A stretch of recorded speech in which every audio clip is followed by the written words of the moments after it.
কমলপুর মহকুমার শান্তির বাজারে গত 23 তারিখে সিভিল সোসাইটি নামধারী ত্রিপুরাজ্যের যে শাসক দলের যে একটা গোষ্ঠী ত্রিপুরা মথার সমর্থকরা বন্ধের নামে যে এখানে তাণ্ডব চালিয়েছিল, আবার সেই তাণ্ডবের পরে তাদের বড় শরিক তারাও আবার পাল্টা, আমরা এখানে যা দেখলাম দোকানদার এবং এখানকার যারা স্থানীয় অধিবাসী, যে সেদিন যে এই ত্রিপুরাজ্যের মধ্যে তাদের অপকর্মকে ঢাকার জন্য এদের যে অপশাসন, এর বিরুদ্ধে মানুষ ক্ষুব্ধ, এটাকে এই সাম্প্রদায়িক বিভাজন করার মধ্য দিয়ে আমাদের রাজ্যের দুটো জনগোষ্ঠীর মধ্যে এই শান্তির বাজারে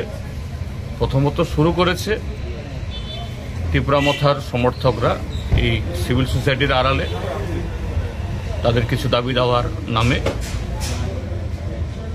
আর প্রশাসন, আমি এখানে যারা দায়িত্বে ছিলেন যারা, তাদেরকে সরাসরি দায়ী করব না।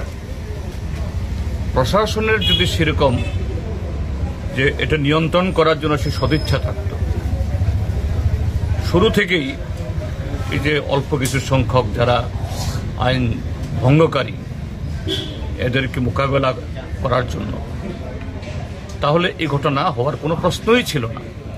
সারাটা দিন সারা রাজ্যের মধ্যে আশকারা দিয়েছে, শেষ পর্যন্ত এদেরকে থামাতে পারে।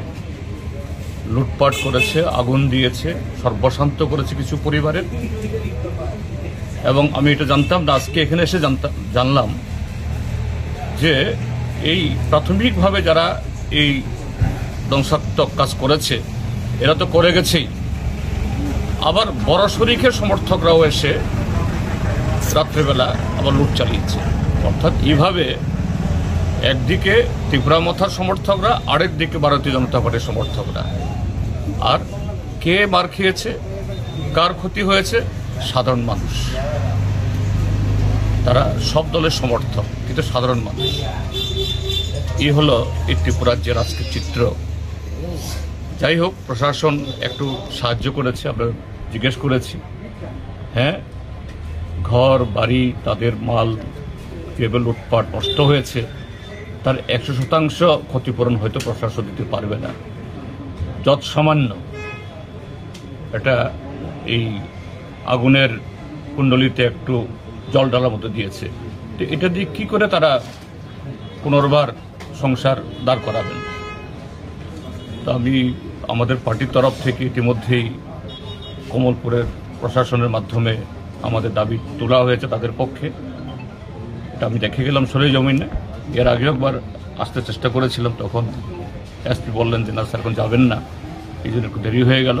যাই হোক, দেরিতে হলেও তাদের পাশে দাঁড়ানো দরকার এবং তাদের আরও সাহায্য করা দরকার।